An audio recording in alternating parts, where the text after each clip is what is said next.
Good afternoon, ladies and gentlemen. Thank you for being here for our session, Utopian Umayyad, with Professor Eduardo Manzano Moreno, who's with us from Spain. We'd like to thank the Ambassador of Spain to Pakistan, His Excellency, I know he doesn't like me using this term, but okay, I got your name, Jose Antonio de Ori, for facilitating the Lahore Literary Festival in bringing Professor Eduardo to Lahore.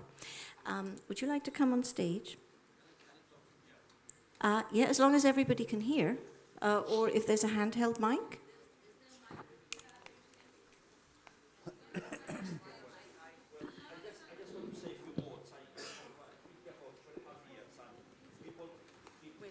Asking me about Muslim Spain and telling me how fascinated they are by the history of Spain in times of the Muslims. And I thought it was fair to look for the best professor who can sort of tell us how it was, not only to you, but also to me. I fear and I feel that we don't know much about our Muslim history in Spain ourselves. We're very proud of our heritage, of the buildings, of the monuments we have, of the excellent heritage we have in terms of buildings, food, words. But I don't think we quite know the history of how it was and how things went. So it'll be good for me also to learn from you, Professor Manzano. It took me some time to look for the best scholar to tell us about it. Professor Manzano has, thank you. Last thing I want to say is that Professor Manzano has written 2 beautiful books on Cordoba at the Muslim time, and many of you might not know that Cordoba and Lahore are twin cities. They've been twin cities since the 60s, and nobody has done anything about it. And there's been no interest on the side of both or any of the 2 sort of mayor's offices in Lahore or Cordoba to put that sort of back into value. So that might be a good opportunity. Thank you.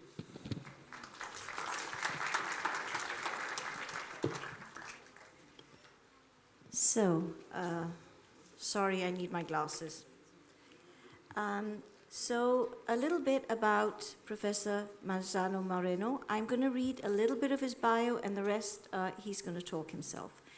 So, Professor Eduardo Manzano Moreno's area of research, as Jose said, has focused on the history of Al-Andalus in medieval times.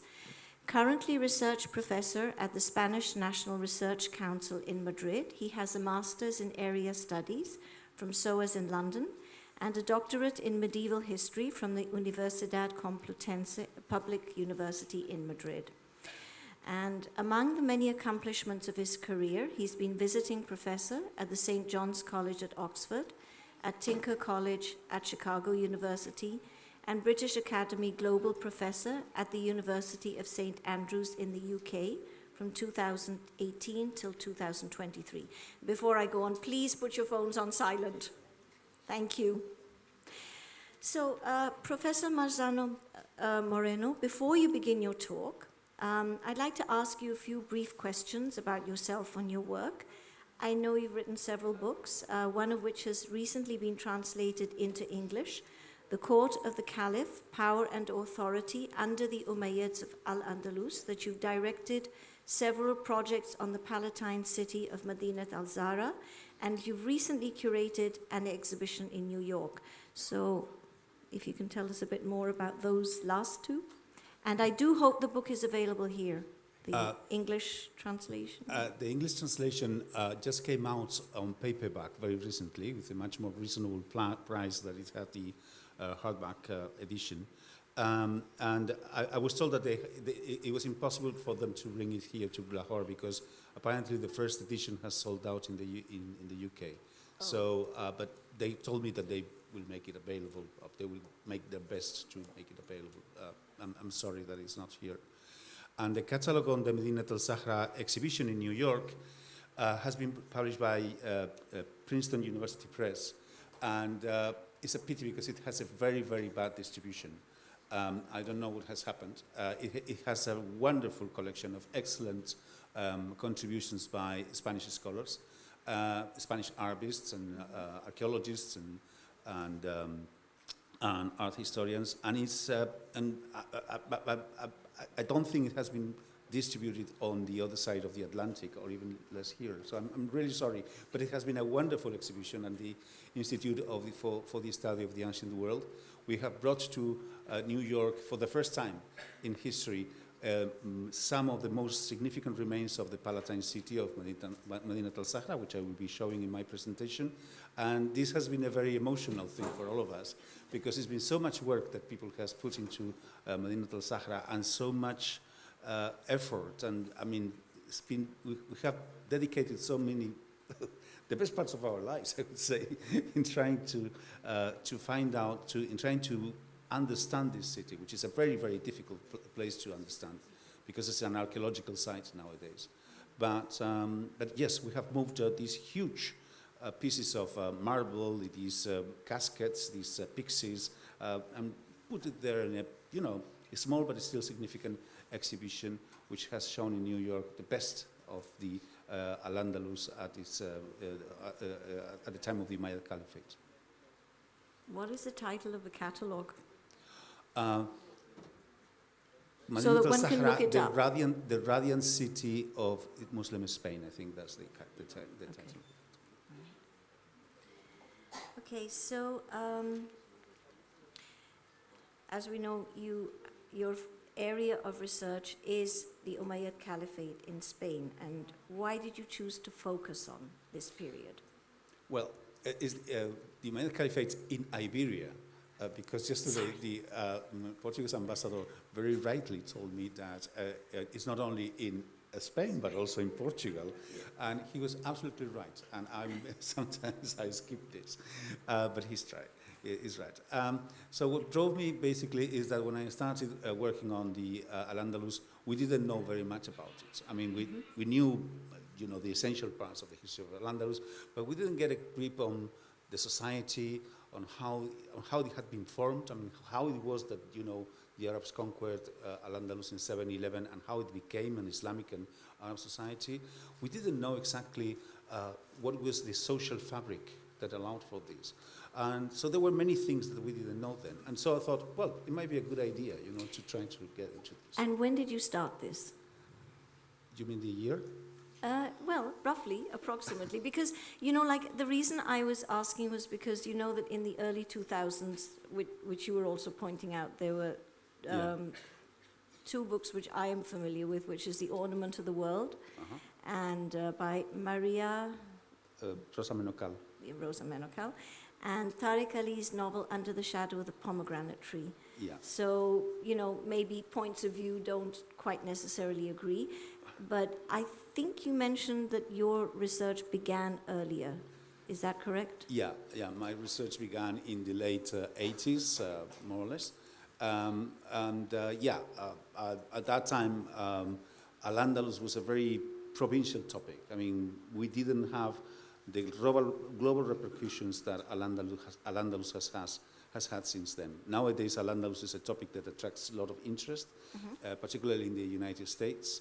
And it's something that for us in Spain has taken us as a shock, really, because, you know, we were like parochial scholars doing our homework, writing in Spanish or in Catalan sometimes, or in Portuguese too. It was suddenly we were exposed to this huge interest from many different parts of the world. And sometimes I have to say that we were not very well prepared for that. Now we are much better prepared. I think that now we have better answers for many questions that people want to know about Al-Andalus. Is there a reason for that silence or less well disseminated scholarship? Was there a reason for it? Well, you have to think that for us in Spain and in Portugal, Al-Andalus is just it's another period of history. It's like any other period of history, like the Roman period of history, like the Phoenicians. I mean, it's like any other period in the history of Spain. And so, obviously, we just approach it as any other scholars working on the history of Spain will do. So, but, people are not, I mean, my friends working on ancient archaeology will perhaps kill me, but people are not so interested about Roman Spain because, Roman Spain is not peculiar because you have Roman France or you have Roman North Africa or Roman Egypt. I mean, it's more, it's not, it's all the same, but it's not specific. Whereas this idea that there is this land in Europe in which there was this Islamic rule for 8 centuries and so on, it's only something that it's only Spain, Portugal, of course, and Sicily. And these are the 3 only parts of Europe, I mean of Western Europe, of the Western Mediterranean, in which you know, you have this specific history. And that attracts sort of attention, obviously. Okay, so before you start, because you know the focus is your talk and the slides, so we had a short conversation yesterday, and as a prologue to what you're about to show us, you said, Al-Andalus was far from the main centers of Islam, such as Baghdad or Mecca. What's interesting about the Umayyads is that in 8th century Damascus, they were not considered good Muslims. And so they were massacred because of their bad deeds. And only one person escapes the massacre of his family. I've used the present tense here. And that's Abdul Rahman, is that correct? The first. He arrives in this land in Spain, the western edge of the world, and he manages to seize power there. He settles down and founds a dynasty which he passes down the generation. So something to think about is the fact that he's been kicked out of the Caliphate in Damascus because of his bad deeds, but he survives. So, over to you. Well, that's going to be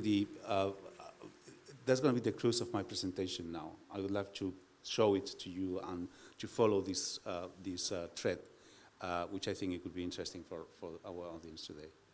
So, if we can start the slideshow, please. I would like to start. Okay, this title was suggested to me by the organization, and at the beginning I thought, Utopian Umayyad. But then I thought, oh, this is an interesting idea. It's a very, very interesting idea. What was the idea behind the Umayyads in Spain, in Al-Andalus, in Iberia? And so, this is Cordoba in one day in the summer of 971, which would be 360 Hijra.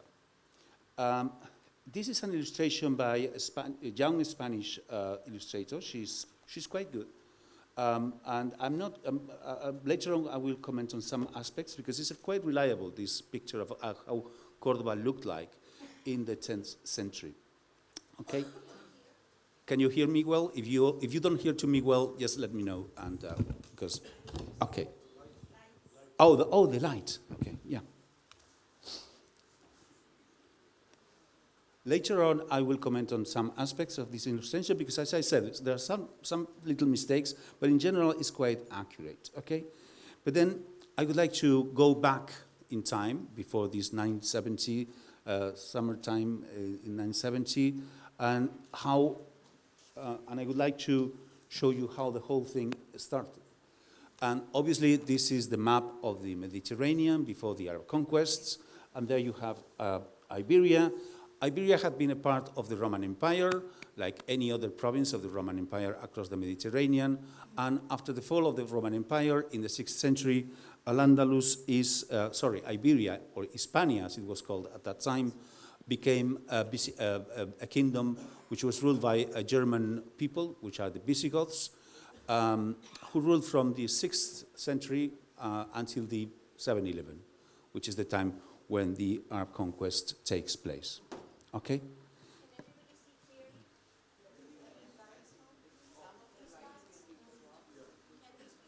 Can we switch off the lights? Okay. Oh, it was much better. I don't know if okay. Okay. Of course, this is a map of the Arab conquests. I'm not going to go into much detail, but as you can see, the Arab conquest of Hispania takes place after the Arab conquest of North Africa. So there is a number of, in the conquering army of the Arabs in 711, there are a good number of Berber peoples, of North African people. Now, the interesting thing about this map is that I want to show you how far away it is from the main centers of Islam, right? Medina, Mecca, Damascus or Egypt even later. And when Al-Andalus is conquered by the Umayyad Caliphate, by the Umayyad Caliphs of Damascus. Now let's have a look at this genealogical table of the Quraysh family, in which we have the main element there is the Prophet Muhammad. I'm sorry because this is a genealogical table from Spanish, and in Spanish, Prophet Muhammad, it has been adopted as Profeta Mahoma. It's a very curious and interesting etymological process. But anyway, in this map, in this genealogical table, you can see the main contenders for what are going to be the Caliphate of the Muslims, right? So you have obviously here the lineage, the line of the Prophet, obviously, which would go for the Shiite, and you have here the Umayyads. Okay, the Umayyads are here. Yes, I mean, with a very long distance relation, really, to the Prophet. And then you have the Abbasids over there. If I could just be a bit more with the pointer, but those are the Abbasids over there in that one. Okay, so we have here the Umayyads, and the Umayyads, after the Rashidun Caliphs, as you all know, become the first dynasty of Islam. The Umayyads are not very well regarded in the Muslim tradition. For one thing, first of all, they make the Caliphate a dynasty, which had been elected until them, before them. The Rashidun Caliphs, all of them were elected. But the Umayyads, they just found a dynasty. So a caliphal dynasty. So that's something that is not very well received in the Muslim tradition. The second thing is that they are not considered as pious Muslims. There are a lot of tales and lots of anecdotes regarding how they liked alcohol, they liked to party too much. Some of them were not particularly religious, and some of them also, and there was this nepotist strand. I mean, that they were covering all they were taking all the Arab conquests on their behalf for them. So the growing opposition against the Umayyads, just as all you know, just suddenly erupts in 750 of the Common Era, in which there is the Abbasid revolution, in which they are totally overthrown, and the whole family of the Umayyads is massacred. Now, all of them are massacred, except this man over here, this Abdurrahman, which is over there, who manages to escape from Damascus through Egypt, North Africa, and finally gets to Al-Andalus, to Iberia. Now, what is interesting is that the massacre of the Umayyads is a very, very, how can I say, it's a very emotional tale, in the sense that we have several accounts on how all of them are invited for a meeting, and when they are all there, then they are suddenly massacred by the Abbasid agents. If I'm able to, okay. Now, this is very interesting, because when they are massacred, before they being massacred, we have this poet, Al-Abdi, who is there, and who just gives this poem. The Hashim are they who summon to gardens of paradise, whereas Banu Umayyad, they belong to the dogs of hell. I mean, they have been so impious, they have been so bad Muslims, that they are just totally thrown out to the dogs of hell. And so you can see Hashim over there, and here can you see Umayyad over there. Hashim just up to the doors of paradise, and Umayyads being thrown to the dogs of hell, really. It's a really, really great insult. But this man, Abdurrahman, manages to escape. And he manages to escape, he goes to Al-Andalus, and he not only gets their power, but he founds a dynasty in Al-Andalus. And this dynasty consolidates, if I'm able to, okay. And here you have all his descendants. As you can see, it's quite a stable dynasty. It's a dynasty that is quite, it has a certain continuity. I'm not going to get into all this complex history of this dynasty, but the thing is that they managed to get into this dynasty that goes from father to son until the 10th century, which is where we are going to stand. Now, in the 10th century, after the great-grandson of Abdurrahman the First, who is called also Abdurrahman the Third, decides to take an unprecedented step. He decides to proclaim himself Caliph. Now, this is very, extremely interesting, because until then, the Umayyads in Al-Andalus, who were descendants of the Caliphs, they were calling themselves Amirs. Okay, it's a very modest title. And it's interesting because from 756, which is the time that Abdurrahman I arrives in Cordoba, until 929, which is the time in which Abdurrahman III takes the title of Caliph, Al-Andalus is ruled by a dynasty whose members are not caliphs. So you could be a Muslim in the 8th century, in the 9th century, and not paying an allegiance to a caliph. So the rest of the Dar al-Islam, the rest of the territories of Islam, were submitted to the Abbasid caliphs, but this was not the case of the Umayyads or the people in Al-Andalus. But even though they were not caliphs, even though they had this very modest title of amirs, they were able to Arabize and Islamize the society of Al-Andalus. So they demonstrate something that, scholars are sometimes a bit puzzled about that. How is it that you had a mosque, and in this mosque there was not a proclamation of the caliph? Because in Al-Andalus they just never mentioned the Abbasid caliphs, who were the sworn enemies of the dynasty. But still they managed to do that, and still they managed to become good Muslims, and still they managed to Arabize and to foster the Arabization and the Islamization of the society. So we go now to Cordoba, and as I said, this is the summer 970 around, more or less, and there are several interesting things here. First of all, you can see there is a wall, and this is the Medina. This is the Medina. This is the Medina of Cordoba. It's very interesting because this Medina of Cordoba is closed at night. I mean, you have several gates.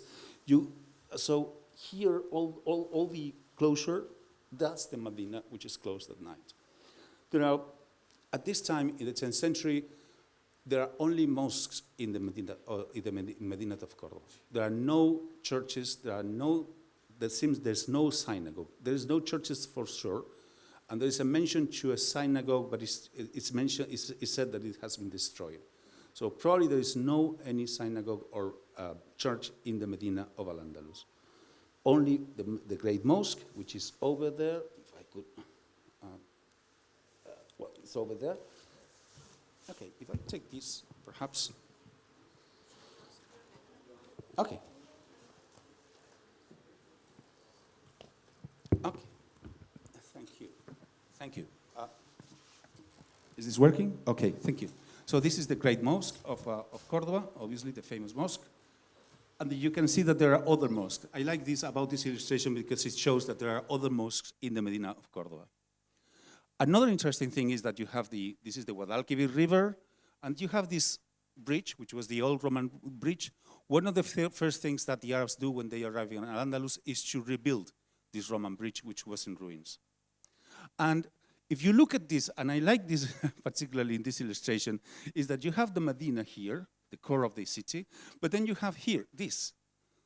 And these are the suburbs of Cordoba. And so you can disregard the wall here. There shouldn't be a wall there. But anyway, what is interesting is that the city outside the Medina has expanded phenomenally. This is in the 10th century. So you have all these suburbs that are surrounding the city like a nebula. It's like the Medina with the wall enclosure, and then all around it, the suburbs. And we know that in the suburbs, there were some churches, there were synagogues, but not in the center, in the Medina. And obviously, we have here the palace, the Umayyad palace, the Alcázar. We call it in Spanish Alcázar, from Arabic Qasr. And yes, in front of the mosque is a typical form of urbanism at this period. And I like it because Ananda Aran has done this little thing, this Sabbat, which is, how the Caliph goes into the mosque by a private corridor. And this is a nice thing that is over there. I find it really, really nice, this little detail. So this is Cordoba, 10th century. The Caliph al-Hakam, the son of Abdurrahman III, is proudly governing in Al-Andalus, is proudly governing in Cordoba. If we can go to the next slide, or if I can go.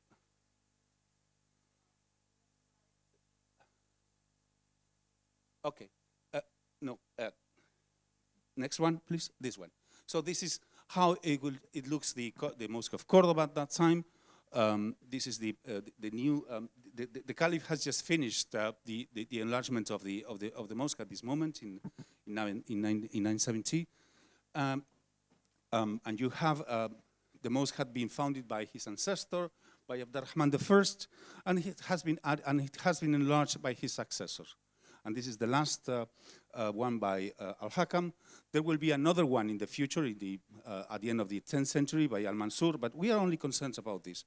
Now, there's always this idea, there's one thing that is very interesting about this, that I want also to show, and it's the fact that you can see that all the different rulers, Umayyad rulers of the Mosque of Cordoba, they follow the same design.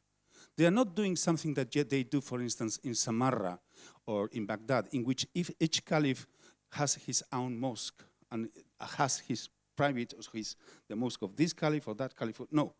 Here in Al-Andalus, what they are doing is to have this continuity, the same dynastic continuity with the architectural style. When Al-Hakam II has his last enlargement of the mosque, which is this one here, they find that the mosque is not well orientated. They find that it's pointing somewhere to Johannesburg. It's not pointing towards Mecca. And they said, so what do we do? I mean, should we just tear it down? Should we just destroy it and try to orientate it?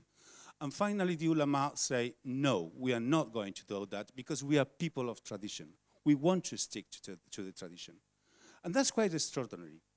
And what is quite extraordinary, too, is the next slide, the next thing that which is the mihrab. Obviously, this is a famous mihrab. It's one of the most famous, one of the most famous elements. Whenever I just see it, I just spend hours watching it.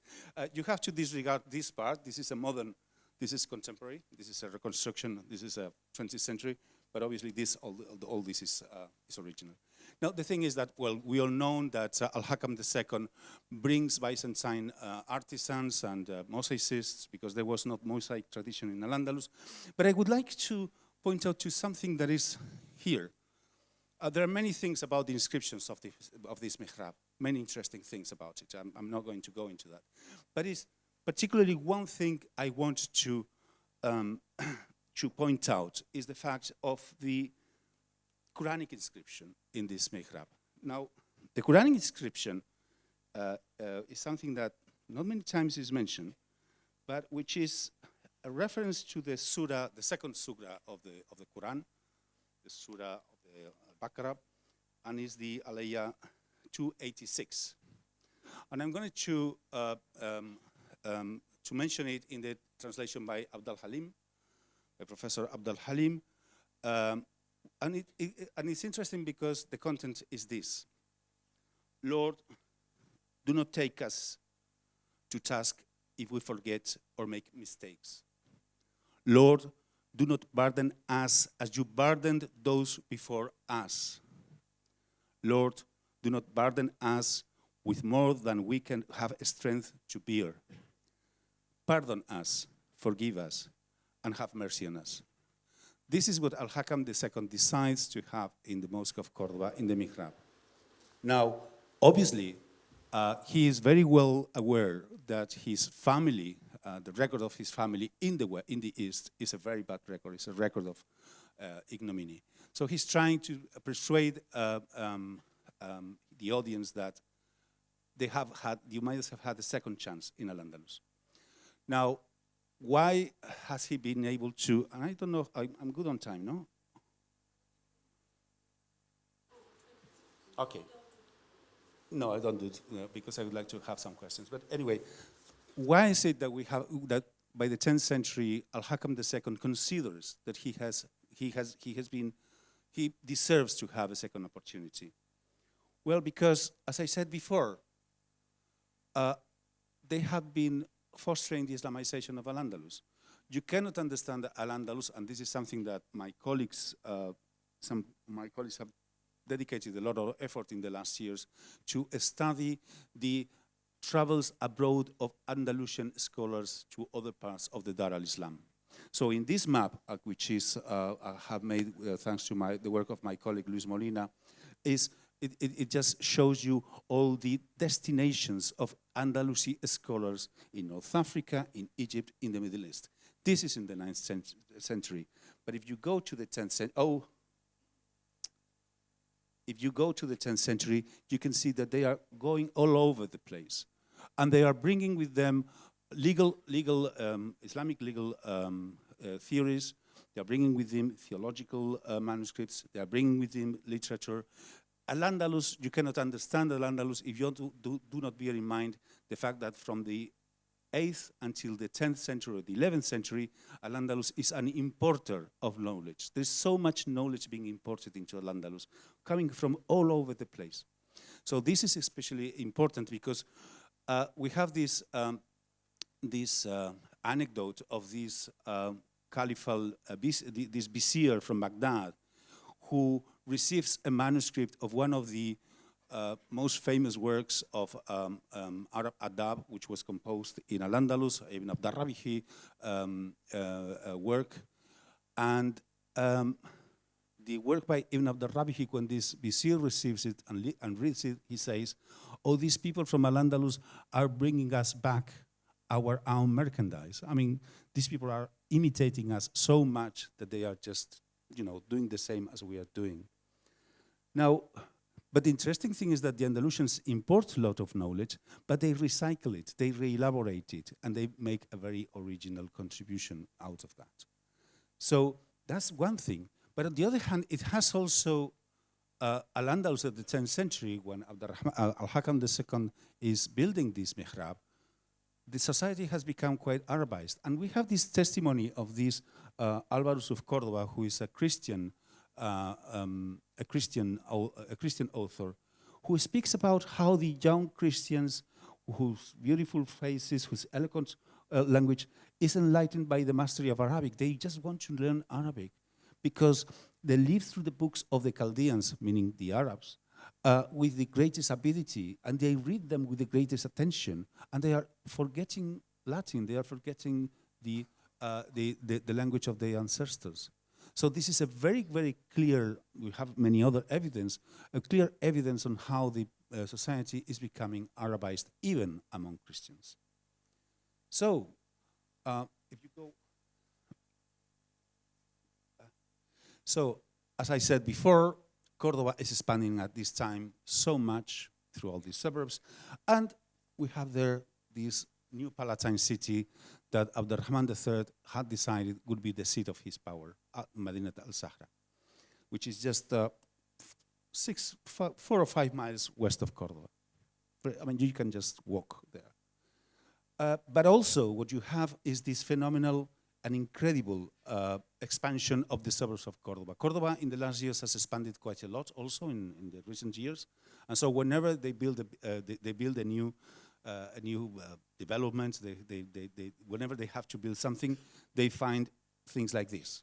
Okay, huge suburbs with houses which are really, I mean, this is archaeological. This is really a playground for archaeologists, really, because it has so many fascinating information. So you can see the avenues, very well structured, with very orthogonal avenues, and they are massive. I mean, these suburbs are really massive. So this brings something which is also interesting. Okay, we are good Muslims.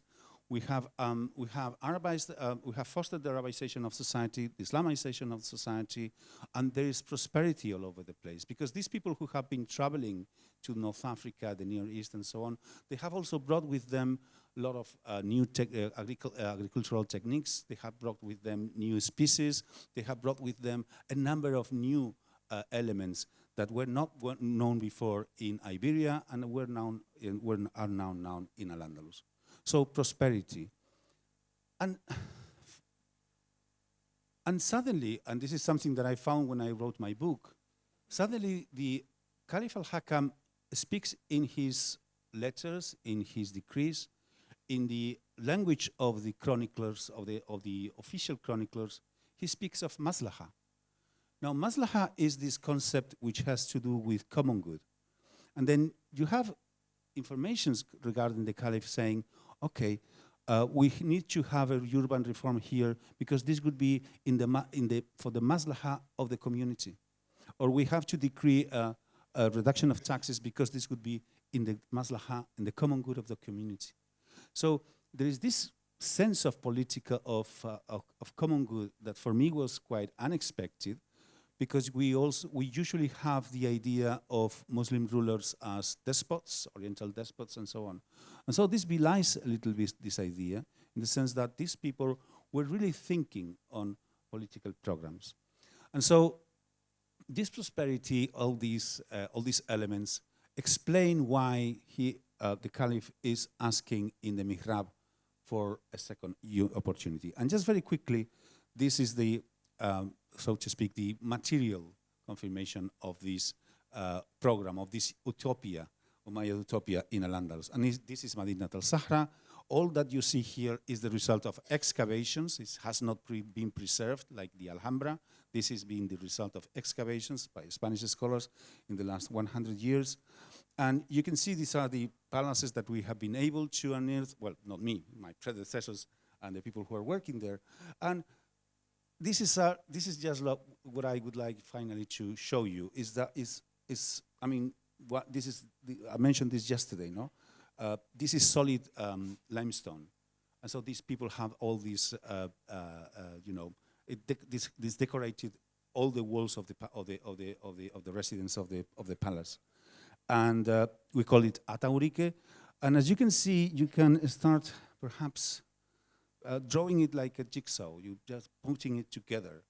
And the last year, and in the last decades, really, a lot of people has done a terrible, incredible effort to try to do what we call the anastylosis, as we find it on the floor, on the ground, and to bring it back to the original walls. And this is possible. I can tell you this is absolutely possible.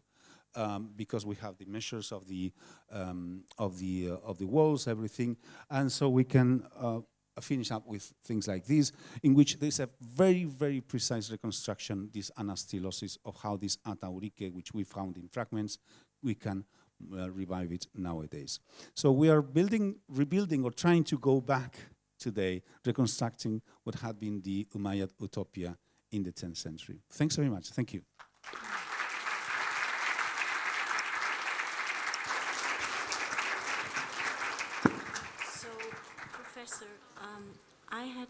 I know we have to open the floor to questions, but I thought you were talking about taxation, one issue. I'm just giving the audience food for thought as well, and women. And I wanted you to talk a little about the Reconquista. Oh. And the last thing was, what's the difference between colonialism and this kind? We know that there were a number of women who played a role, but it's true that they were totally excluded from this political and social space. And the Reconquista, well, basically is what the Reconquista is basically what we know as the Christians in the north who did not accept the Arab rule at the time of the conquest and resisted against it. And for reasons that would deserve an hour or two, they were successful in rejecting the rule of the Arabs, and they expanded southwards. And this expansion was not considered by Arab rulers as particularly important in the 8th century, but it became increasingly more and more threatening throughout the 9th and particularly the 10th century. So one of the problems that Al-Hakam II was having was that the frontiers, the frontier of Al-Andalus, the Zahra, was being really, there was a lot of Christian pressure against it, because there is a growing expansion of Christians, and that would precipitate in the 11th century.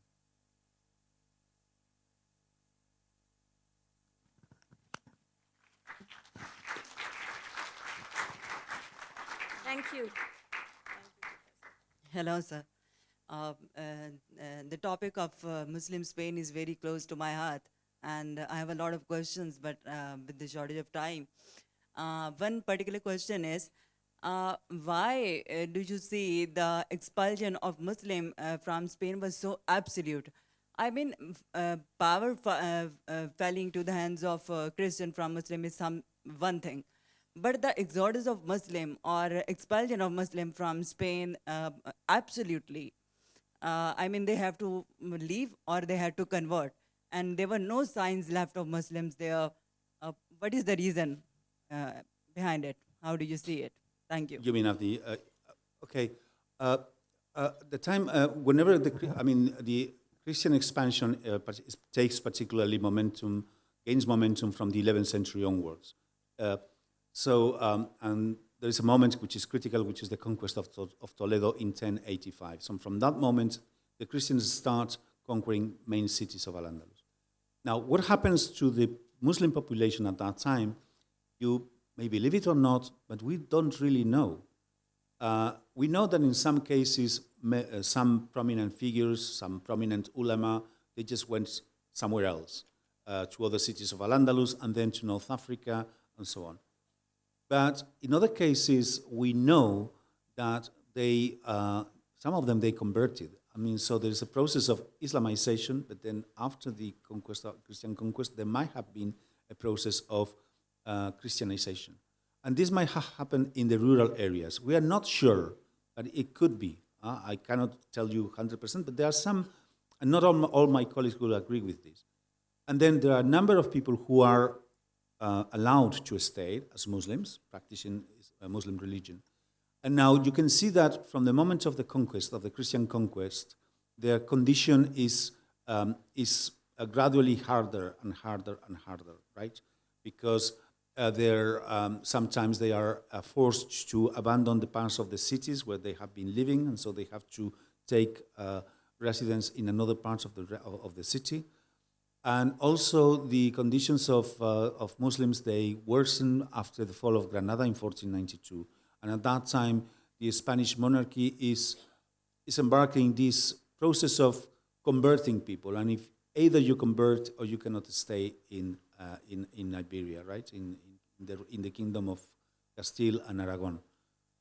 And so the situations of these Muslims, former Muslims who become Christians, they are so-called Moriscos, who are forced to convert. This situation is, again, worsens also by the day. They are not true converts to Christianity because they have been forced to convert to Christianity. And finally, in 1615, there is this decree of expulsion of the Moriscos, and the Moriscos are sent to, there's a lot of discussion in the government at that time whether they should be expelled or not. But they are finally expelled, and they are expelled mainly to North Africa, and some of them, they settle in Turkey. But most of them, they go to Morocco and North Africa. So yes, that's the end, really. So nowadays, we tend to consider that the history of Al-Andalus goes from 711 until 1615, because these Moriscos people, who have always been regarded as kind of residual society and so on, we are thinking that they are very, very interesting. They have lots of very interesting elements and it's a very interesting society. So the Jewish had been expelled in 1492. Yeah, so you have to bear in mind that the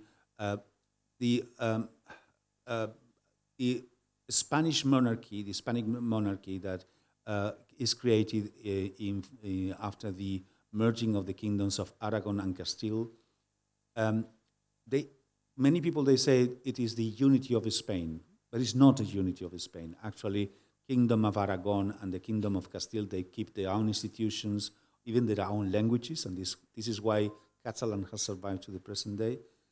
So there's not a real political program of unity, but what brings unity to this, to the monarchy, to the Hispanic monarchy in the 15th, 16th, 17th century is Catholicism, is the religion. The monarchs are the defenders of religion. So if you are a subject of the Spanish monarchy, you have to be a Catholic. So if you are Protestant, if you're Jew, if you are Muslim, either you convert or you're kicked out, or sometimes even you are, or, okay? Up here. Gentleman in the second. You wanted to ask? Okay, all right. We have very little time, so I think these have to be. Sorry, just a short question. Why was, Cordoba, we saw was preserved. Why Madinat al-Zahra was not preserved? Madinat al-Zahra. Yeah. Madinat al-Zahra was became the battleground of the civil war which ended with the Umayyad Caliphate. So the factions contending for power at that moment sacked it and pillaged it completely. And so Madinat al-Zahra is situated in a very fertile territory, very near the river. It's really very fertile. So once the city had been looted and had been totally abandoned, vegetation took very strong roots and started to cripple. We have a delicious, a wonderful poetic evocation from the 11th century by the king of Seville, al-Mutamid. And he goes to Cordoba one day after he has conquered the city. He goes there and he goes on a picnic with some friends. And they decide to go to Madinat al-Zahra. And so there's this poetic evocation of Madinat al-Zahra with all the walls that have come down, the vegetation and so on. And they reflect about the passing of time, of how the ancient glories have now faded and so on. It's a beautiful thing. And it shows you that by the 11th century, the city had almost completely been swollen by vegetation, abandonment, and so on. Up there in the middle. How many questions can we take? Because we are actually over time. So 2 questions, 2 minutes. 5, okay. Yeah, so there's somebody who's been repeatedly raising their hands up there and on this side as well. Okay, so can we do 2 questions? Maybe you can consolidate the question. Please make sure that they're not comments and they're questions. Thank you. I'm a student for Grammar School Defense. Can you hear me or should I speak a bit louder? Oh, okay. So good afternoon. I just wanted to ask a quick question that considering the Muslims' drastic attitude towards science and how it has changed from going towards being the discoverers of great sort of scientific inquiries to now being so skeptical towards scientific change, do you think the greatest opponents of Islam have been the Westerners with their stereotyping or generally the Muslims themselves with their hesitancy towards evolution and change? Do you think one led to the other or which one came before that? Oh, well, that's a very difficult question. I don't know. I mean, people tend to think that knowledge is transferred or knowledge goes for the sake of knowledge, because people just liked it. And it's not true. Knowledge circulates because there is a demand for knowledge, because someone wants to know something because it's important for them to do that.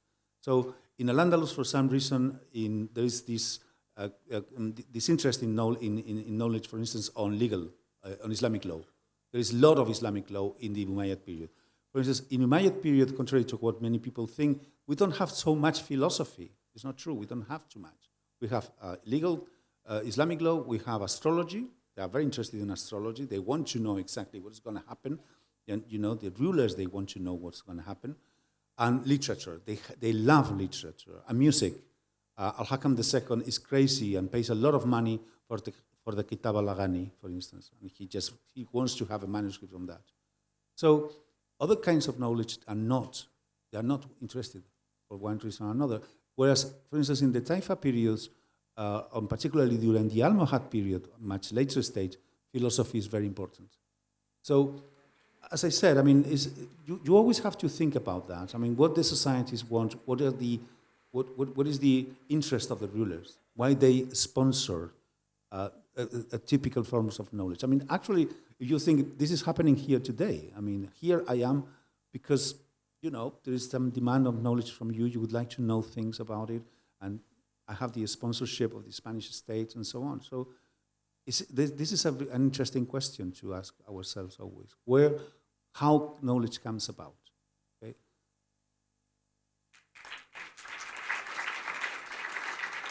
one question up there, and then if we can we have one more? Good afternoon, sir. First of all, very honored to be among such intellectual beings. So I have two questions, and if I don't ask either one of them, I feel I would be betraying my inquisitiveness. Sir, my questions are directed more towards you and your work. I would love to know if there is a piece of literature preserved from the time of the Umayyads in Spain that has helped you the most, uncovering them and understanding them. And secondly, the title speaks volumes to me. I am a big fan of Thomas More's concept of utopia, and I would love to know your personal take on the utopian concept, in fact, being linked to the Umayyad dynasty. Thank you. Well, thank you very much. When you mean literary, you mean the time of the Umayyads, or you mean when you mean literature, you mean from the time of the? Oh yeah, well, I mean my favorite one is Ibn Hasan Tawq al-Hammam. I think it's one of the, it's an excellent work. It's this treatise on love that is really unparalleled. And the interesting thing that you can do with the Tawq al-Hammam is that you can follow many of the stories that he tells in the streets of Cordoba. And you can see them today. I've been able to trace some of the anecdotes, the stories that he tells in the streets of Cordoba today. So you can follow more exactly some of them. So I would recommend you the Tawq al-Hammam. It's a really, Hammama is really one of the, it's a wonderful, it's a wonderful work. I don't know if it is translated into Urdu. Probably it is. I don't know. Some people will know better than me. And the idea of utopia, I have to say that utopia is the first time I have ever thought about. And I'm so grateful to I think it was Rassi's idea, I think. So I'm so grateful to him because I had never thought about it. And, because lately I'm thinking very much about this, about the idea that we shouldn't be considering the Islamic history as a kind of continuum of dynasties, people struggling for power, Oriental despots who cut heads and so on. These people had programs, political programs. You might agree with them or not, but they probably had ideas of welfare. They probably had ideas of trying to get their subjects or getting some political aims in one way or another. So, yeah, I thought this might fit in what I'm doing. Actually, this is something I'm researching right now. This idea that perhaps they were thinking of an utopia, of trying to revive the Caliphate in the 10th century. They were very angry with the Abbasids because the Abbasids had kicked them out, and by the 10th century, they had the Abbasids were in decline. They were just they were telling very nasty things to the Abbasids in Umayyad Cordoba. And then they had the Fatimids, who were Shiites. And it's interesting because the Umayyads, one of the claims they do is say, look, the revelation and the tradition of the Prophet is clear, it's crystal clear. You don't need to find esoteric meanings or anything like that. It's just crystal clear. So again, it's like, I wouldn't say there is a program of reform, but yes, there is some religious ideas behind that the Umayyads are trying to sponsor. So that is an interesting idea to think about utopia.